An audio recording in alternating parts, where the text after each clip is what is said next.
The Giants preemptively avoided arbitration with Mike Yastrzemski and Austin Slater. They also tendered contracts to all of their arbitration-eligible players. And hey, we got our first major free agent signing of the offseason as well.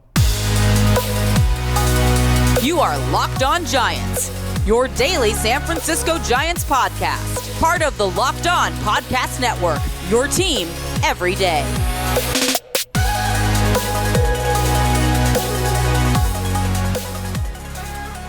Hola y bienvenido hello and welcome to Locked On Giants, part of the Locked On Podcast Network, where it's your team every day. My name is Ben Kaspick, and on the show we provide daily episodes Monday through Friday talking about the San Francisco Giants in a way that's data-driven and rational, but also simple, passionate, and accessible to all. I'm a former contributor for the baseball statistics and analysis websites Beyond the Box Score and Rotographs. I've been podcasting about the Giants since 2015, and I'm a lifelong fan. Thank you for making Locked On Giants your first listen every day. We're free and available wherever you get your podcasts, including YouTube. Check us out there if you have not already, and please hit that subscribe button wherever it is that you happen to be following the show. Today's episode is brought to you by FanDuel. Make every moment more. Right now, new customers get $150 in bonus bets with any winning $5 moneyline bet. That's $150 if your team wins. Visit FanDuel.com/lockedon to get started. And where we get started, if you're watching on YouTube, yes, you can see the reason I said hola y bienvenido a is porque estoy en Mexico. I am in Mexico. Look at this beautiful background. Hope you check us out on YouTube. Those of you who are listening, you can't really tell except that I'm telling you that. But anyway, enough about that. Let's just jump right in. Was not able to do an episode on Friday. Really apologize for that. Just chaos with the move. Also, had a very early flight on Saturday morning, and so it just wasn't able to work. But jumping in, so the non-tender / tender deadline was Friday evening, I think 5 p.m. Pacific, and as expected, the Giants tendered contracts to all 6 of their arbitration-eligible players, which were Mike Yastrzemski, Austin Slater, J.D. Davis, LaMonte Jr., Tyler Rogers, and Thairo Estrada.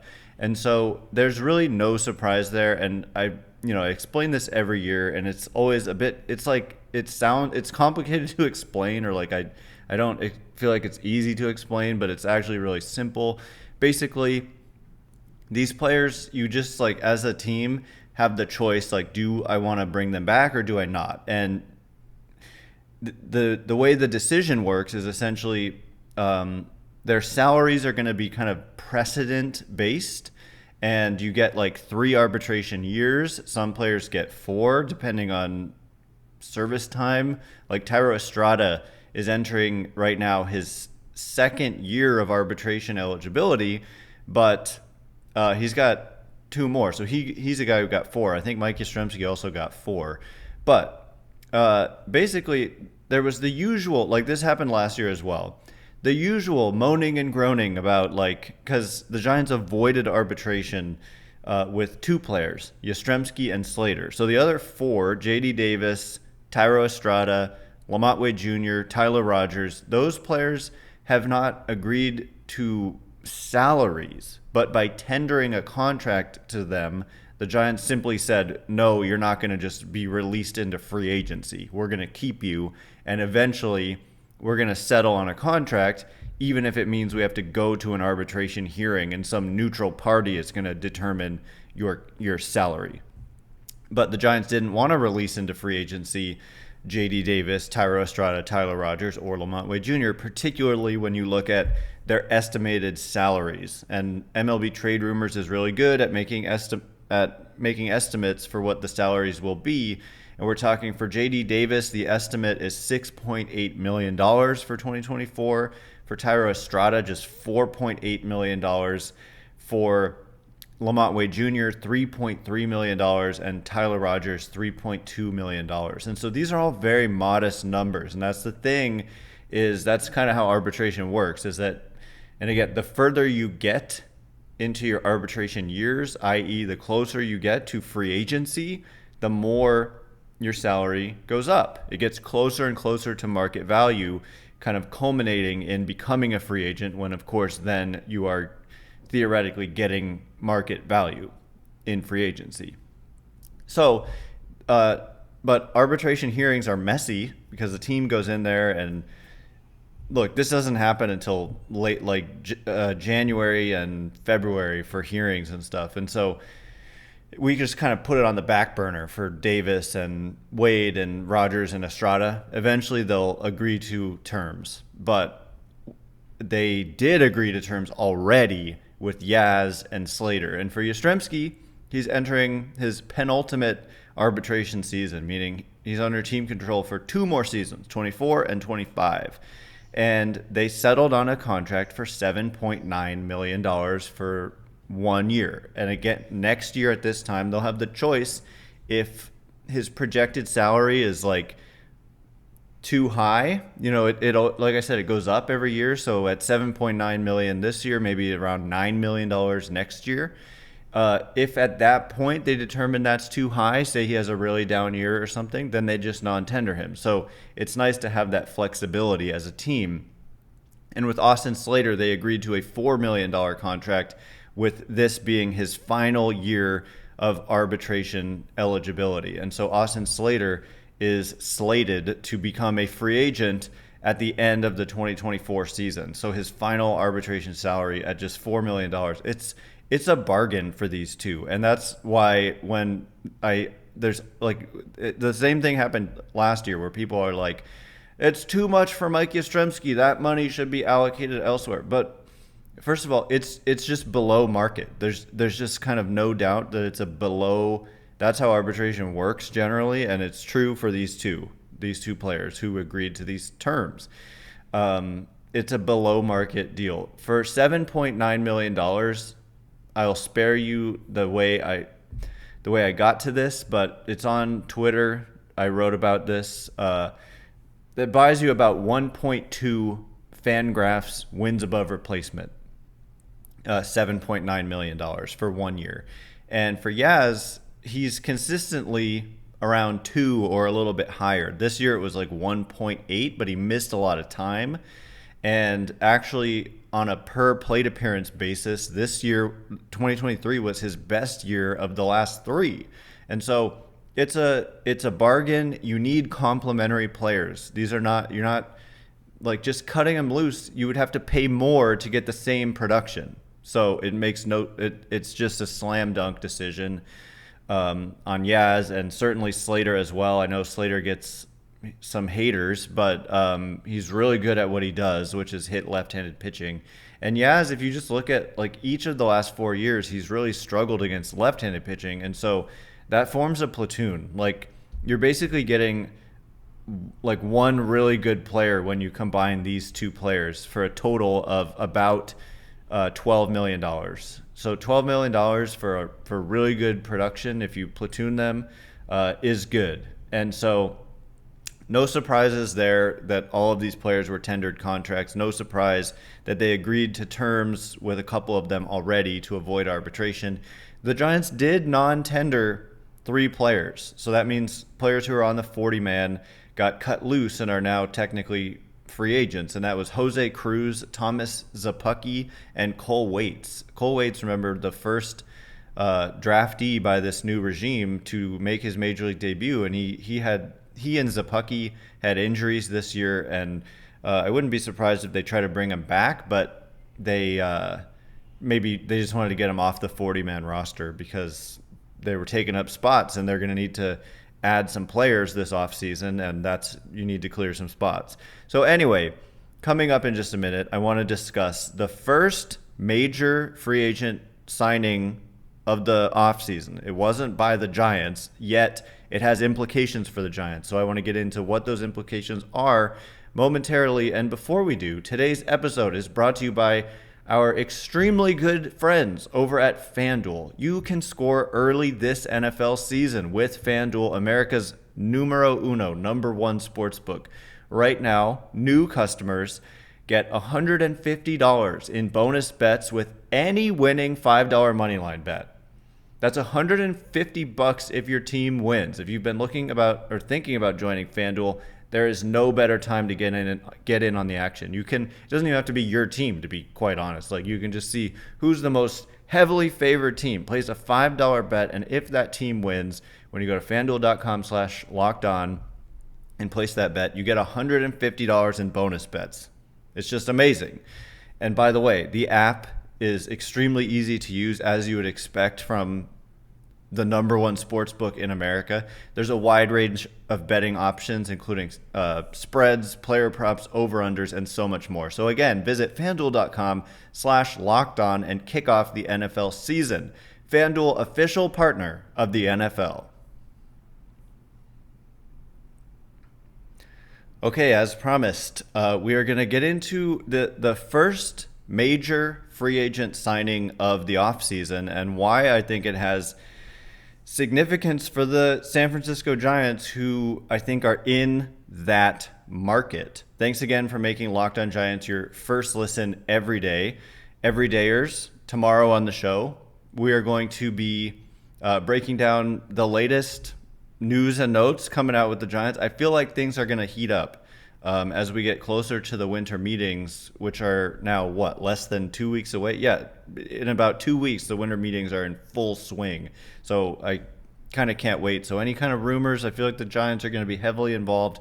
We're going to get into it. And also we've got, basically talking about if certain players are fits for the Giants.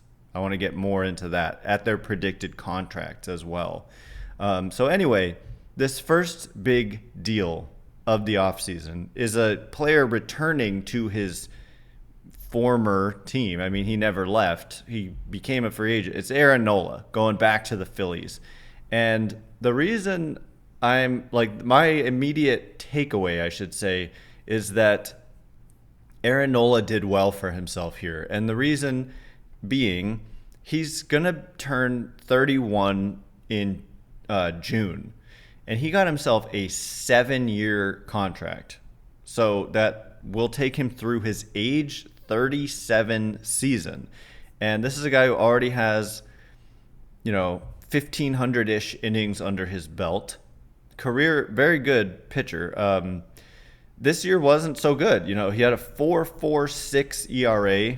The expected ERA was 3.77, fielding independent pitching 4.03. It just wasn't a great year for Aaron Nola.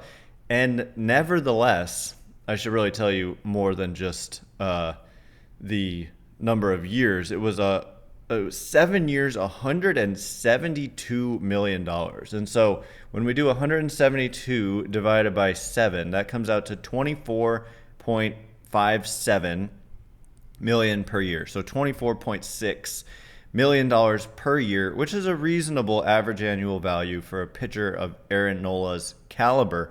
I just would have thought, given that he's entering his age 31 season, that I wouldn't have guessed 7 years. I would have probably said 6 at the most and maybe 5. So if you do that average annual value times 5 years, we're looking at 123 million. So like 123. I don't know. Then maybe you raise the average annual value a little bit. Maybe like 5 years, 130 million, 6 years, 150 million. I don't know. I just thought that this is a pretty hefty contract for a guy coming off a down year, for a guy returning to his old team. Usually or sometimes you get like what seems to be like a hometown discount, but this looks like he did well for himself. I can't really have seen him getting a better contract than this. So good for him. I'm never like anti-player and like, no, it's too much money. They shouldn't. And I mean, when I look back, even 2 years ago, Aaron Nola had a 4.63 ERA. So the last 3 seasons combined, I mean, the underlying numbers are fantastic. 3.31 fielding independent pitching, but a 4.09 ERA over the last 3 seasons. And he got 7 years entering his age 31 season. Look, I'm not trying to say Aaron Nola is a bad pitcher. I think he's a very good pitcher. He was one of the top pitchers in free agency, no doubt. But the Giants are in the market for top-tier starting pitchers. I never really, excuse the banging upstairs. Seems there's some housekeeping going on, so I apologize for that. But I never really thought that Aaron Nola would be someone the Giants would ultimately sign. He just seemed more like a player who would return to the Phillies or go somewhere on the East. I don't know. That's just, I think he's from that side of the country, so he never seemed to be. I'm trying to look up the top 50 free agents while I say this. There we go. And so anyway, the Giants are in this market for top tier starting pitching. And when we look at, MLB trade rumors and who are their top starting pitchers, they've got Yoshinobu Yamamoto at number 1, and besides Ohtani, who's not going to pitch next year. So I'm kind of not counting him for now. But of course, he's probably going to get over 10 years. And so maybe 9. Who knows what the future holds for Ohtani. But the prediction, let's just go to what the prediction was by MLB trade rumors for Nola, and 6/150. That's exactly what I just said, kind of offhand. I said 5/120, 30, and 6/150, and he got 7/172.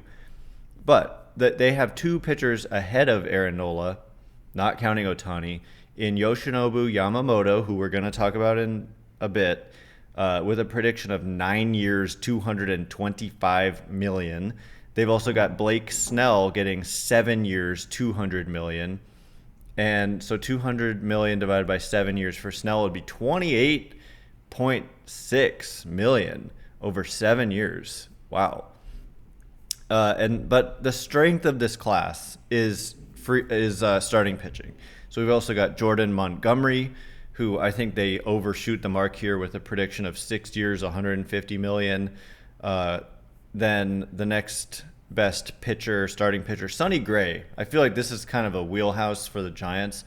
I don't think he's your elite starter that you need to go after, as they've kind of mentioned a desire to shop at the top of the market. But Sonny Gray, the only reason his cost would be not in Aaron Nola territory is that he's already several years older. Sonny Gray is, I think he's 34 right now. Sonny Gray is 34. He just turned 34 this month. And so he'll spend all season at age 34. And so it keeps the years down, right? You're not going to give a 7-year contract to a guy who's already 34. And so the average annual value may still be pretty high. The prediction by MLB trade rumors is 4 years, $90 million. And I think that would be a really nice contract for the Giants. I mean, this guy, he finished in the top 3. I didn't actually see. I assume he was 3rd. I know Garrett Cole won the Cy Young, but in the AL. But man, Sonny Gray had a 2.79 ERA, 3.69 expected ERA, 2.83 fielding independent pitching. I see a major fit here. I think if you added a Sonny Gray and one of those top guys like Yamamoto, add them to Logan Webb, and you're suddenly in business, especially when Alex Cobb comes back. And then you've got pitchers galore with Kyle Harrison and Tristan Beck and Keaton Wynn. You've got depth and you've got surplus, and that would just be pretty exciting. And the depth of this class, it goes on. Shoto Imanaga is also a pitcher of interest here coming out of Japan. And Eduardo Rodriguez, man, the list goes on and on. There are quite a few good to solid starting pitchers out there. But anyway, Aaron Nola kind of set the market here with, going back to his old team. You usually or sometimes get a hometown discount, but that did not appear to be the case to me here. He kind of maximized. And what does it mean about the Giants' pursuit of these other pitchers? Are they going to have to pony up the dough? And I think, Aaron Nola made the market a little bit spicier or a little bit more inflated than perhaps it was. So that brings us to our next topic, which is the official posting of Yoshinobu Yamamoto, who very well could be one of the top targets of the Giants. We've heard this from reputable sources, and he is officially available to sign as of today. So we will get into his posting, the predicted contract, why he's so coveted, and if the Giants are really a possibility to land this guy in just a minute and before we do. Alrighty, as promised, we are going to get into the official posting of an exciting player out of Japan. If not for Shohei Ohtani, we might be all about Yoshinobu Yamamoto. In terms of, he would be perhaps the topic of conversation at the forefront of everybody's mind when we talk about this free agent class. Thanks again for making Locked On Giants your first listen every day. Everydayers tomorrow on the show. I want to continue to go through and just kind of look at potential fits for the Giants. Also discuss fits and whether I think it's worth their predicted contracts. And any news and rumors and notes that come out for sure. And then, of course, we'll be doing a mailbag episode at some point this week. We do those typically every week. So anyway, the news of the day, I think, is that Yoshinobu Yamamoto was officially posted by the Oryx Buffaloes today. The posting window begins at 7 a.m. Central on November 21st. So what am I talking about? I guess it's not today. I guess you get posted and then it takes a day, I guess. Anyway, that's tomorrow. But it'll go until January 4th. So it used to be 30 days, and now it's 45. So 4 p.m. Central, i.e. 2 p.m. Pacific on January 4th. He must sign within that time frame. It's a 45-day window. And the Giants, per reports, like by legitimate sources such as Alex Pavlovich, have discussed how they're basically enamored with this guy. And I think that the whole league is.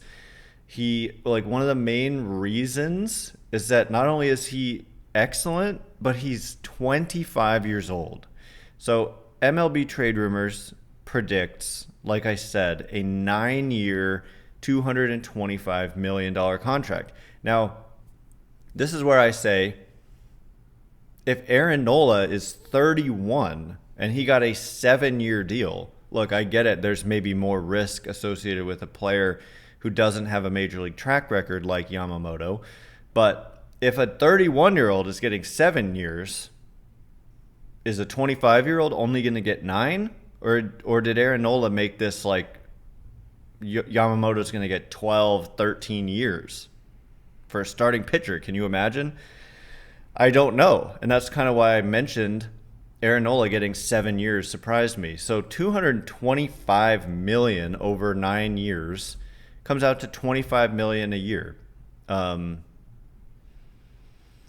think that is that right? 225 divided by 9. That is okay. Yeah, of course.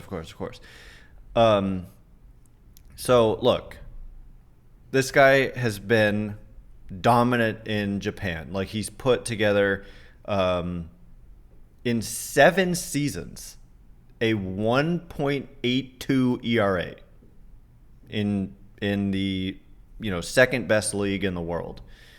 And with that, it's over 897 innings with a strikeout rate of 26.4% and a walk rate of only 5.9%.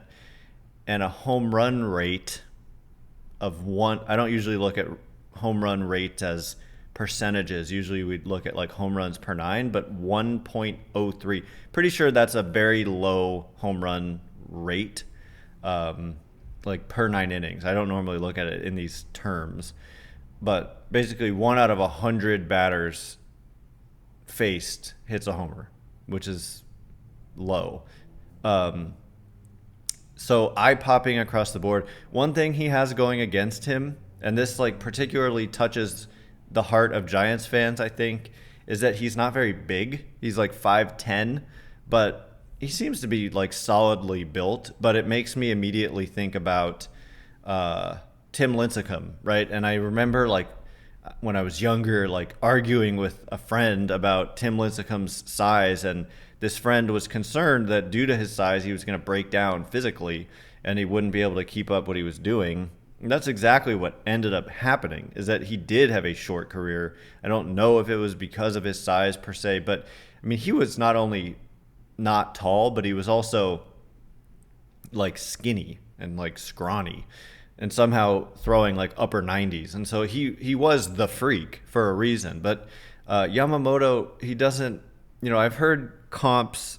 I think Alex Pavlovich maybe said that he heard this comp like peak Zach Greinke, because you think of Zach Greinke, he's also not a big guy, but peak, it's easy to forget peak Zach Greinke, like, because Zach Greinke has been around for so long. There was like young Zach Greinke, and then there's like now been older Zach Greinke, and who's not very good anymore. But peak Zach Greinke, when he was like on the Dodgers for several years, he was really, really good. And the Giants tried to sign him. In fact, he was gonna sign here, and then Arizona like swooped in and added an extra year at the final hour. And then the Giants kind of pivoted to Johnny Cueto after that, is how I remember it. But anyway, this is a guy, from all indications are that the Giants truly covet this player. A lot to do with it being that he's 25 years old. Like I said, I wouldn't want to give Aaron Nola a contract through his age 37 season. If you're going, 9 years for Yamamoto, that really, I don't know exactly when his birthday is, but, 33, 34 years old at the end of the contract versus 37. Plus, you're getting age, again, I don't know when, did he just turn 25? Is he about to turn 26? But let's say, you're getting age 20, even if it's 26, 27, 28, 29, you're getting like 5 at least peak years out of the player, and who's been so dominant in Japan, just so dominant, and that it very well could translate to the major leagues. And so, yeah, from what I've heard, there's kind of consensus among scouts and among like analytical models that teams use that this guy's really good, and he's really young, and so he's going to be highly sought after. The Giants, I think they are a legitimate possibility for to sign this guy, because why wouldn't they be? They talked about their desire to add frontline starting pitching, and this guy is at the top of that market. And youth, whenever they've made major offers to players like Bryce Harper, I guess Aaron Judge, kind of an exception in that he wasn't super young, but Carlos Correa, and these guys, 25. That's even, Bryce Harper was 26. He was entering his age 26 season. I think Yamamoto may very well be entering his age 26 season, and so is Jung-Hoo Lee, who's a hitter out of Korea. So I expect that this matters to them a lot, the age of the player, and I think that they're going to be all over this guy, and so are a lot of teams, and it's going to take a lot of money and a lot of years, and who knows what the final number ends up being. But I view the Giants as a legitimate possibility for him, probably more so than Shohei Ohtani in terms of the likelihood that he picks the Giants. I think Oracle Park being such a pitcher-friendly park versus, like, for Ohtani as a hitter, does he want to take on the challenge of Oracle Park, or is he going to be like, no, thank you, I don't want to have to hit there half the time? Have kind of heard conflicting reports, or just heard reports that maybe the park matters for Ohtani, but for pitchers, the Giants are an attractive place. And so we'll see. Like I said, I think there's going to be 29 other teams trying to sign this guy, and 45 days starting tomorrow, he has to sign within that period. Otherwise, he goes back to Japan. He's ineligible if he doesn't sign during that window, and they almost always do when the window, they do sign at some point within that window. So it's exciting that he's finally been posted. Anyway, that is all the time we have for today. Thanks again for making Locked On Giants your first listen every day. Everydayers, tomorrow, breaking down some possible free agent fits at their predicted contracts and saying, is it worth it, is it not?